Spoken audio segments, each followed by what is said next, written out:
Assalamualaikum warahmatullahi wabarakatuh. Salam rahayu, salam sehat, salam semangat. Jumpa lagi dengan channel Kibledek Kantil. Semoga sobat-sobat Bledek selalu dalam keadaan sehat walafiat, rezekinya selalu lancar, selalu berbahagia, dan selalu tetap semangat. Oke, kemarin sudah Kibledek bahas tentang masalah garam kroso atau mandi garam. Kemarin memang kegunaannya untuk membuka aura tubuh, meningkatkan energi positif pada tubuh dan sebagainya ya.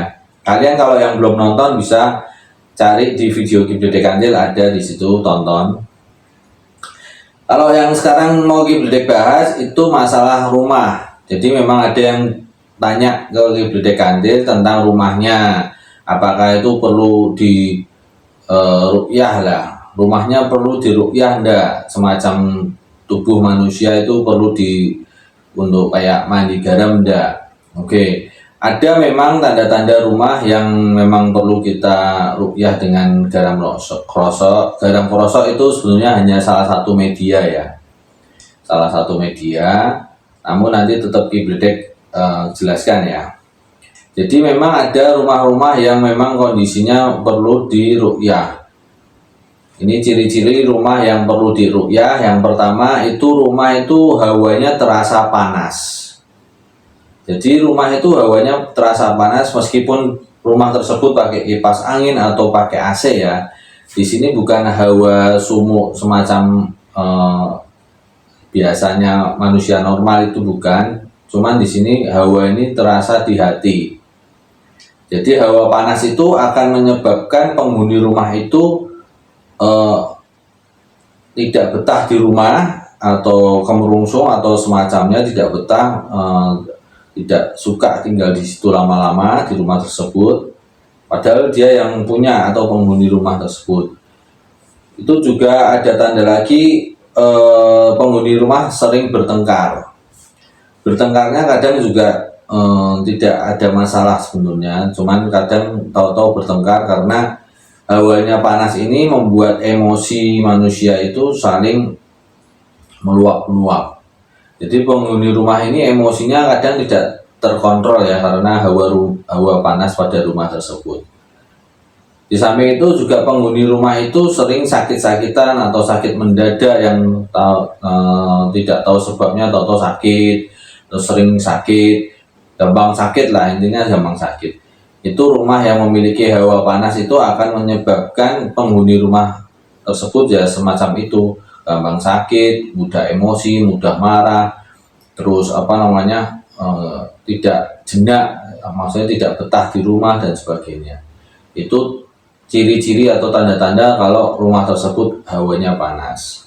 Yang berikutnya adalah kalau rumah itu berbau dalam hal ini, kalau secara wajar kalau rumah tersebut kotor pasti bau. Oke.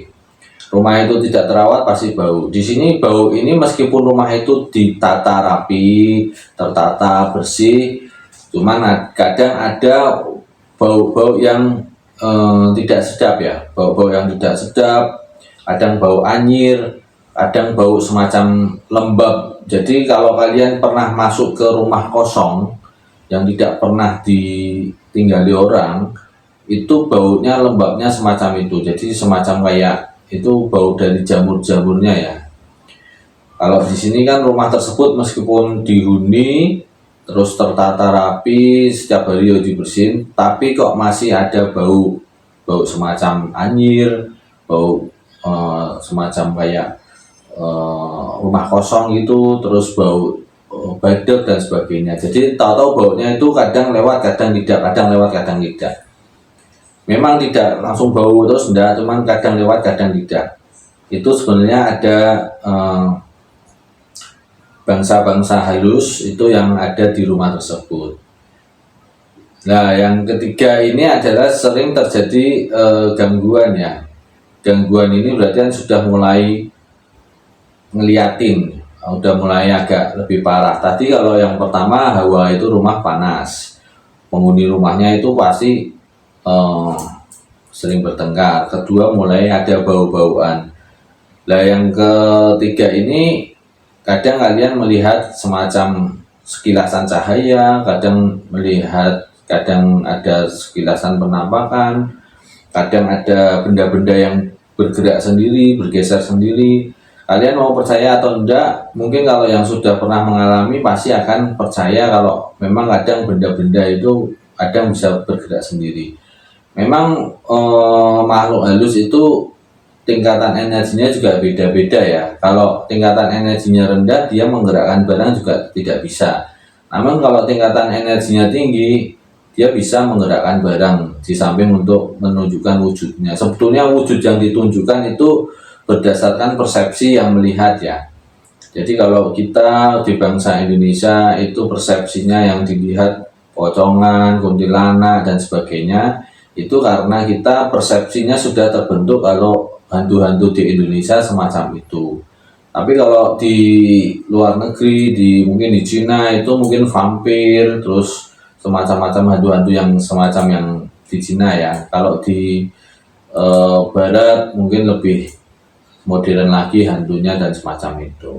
Jadi itu kalau masalah hantu penampakan itu kan persepsi yang melihat, karena informasi yang diterima alam bawah sadar itu akan memproyeksikan. Padahal sebenarnya itu berbentuk energi. Jadi hantu jin itu sebenarnya wujud aslinya kita tidak tahu. Cuman wujud yang muncul itu wujud persepsi diri kita.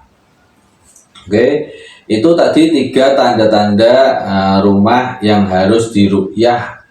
Kalau di sini Kibledek dengan media air garam. Sebetulnya banyak media-media untuk meruqyah rumah, untuk membersihkan rumah, untuk membersihkan aura yang gelap pada rumah itu sebenarnya metodenya banyak.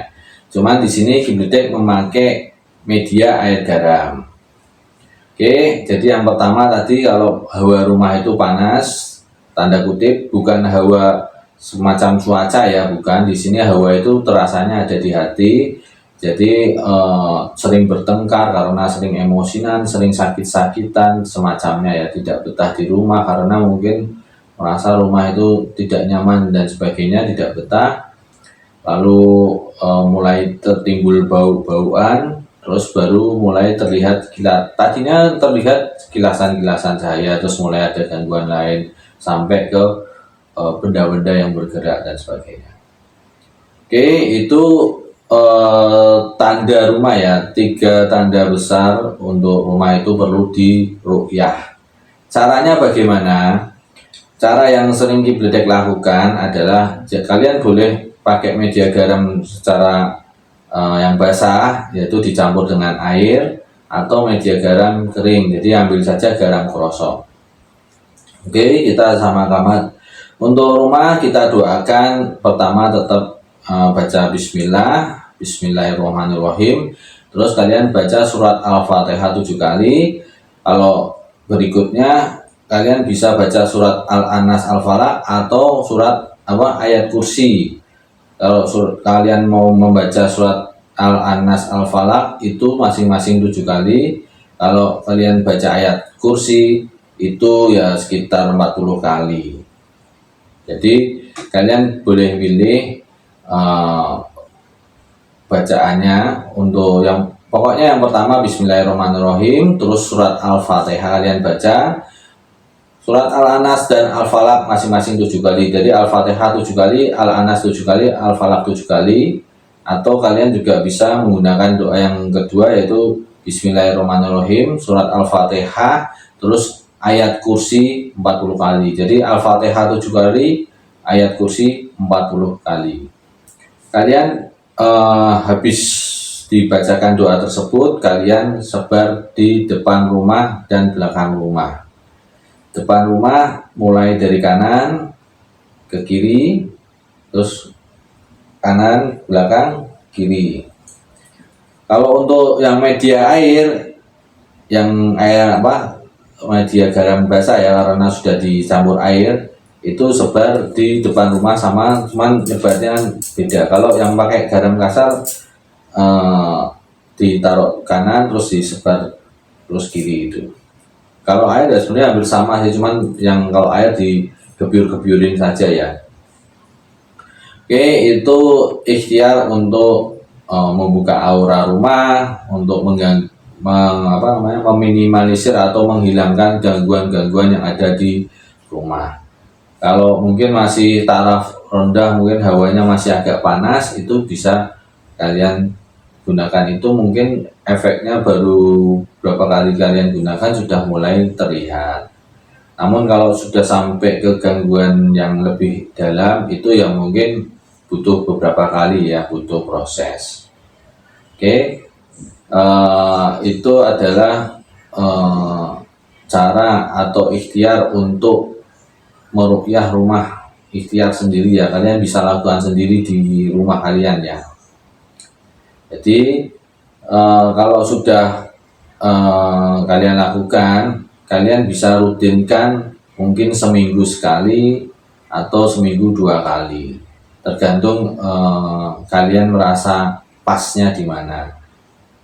Oke, semoga ini ikhtiar untuk membuka aura rumah atau membersihkan rumah itu semoga bisa bermanfaat bagi sobat-sobat Wedek. Wassalamualaikum warahmatullahi wabarakatuh. Salam rahayu, salam sehat, salam semangat.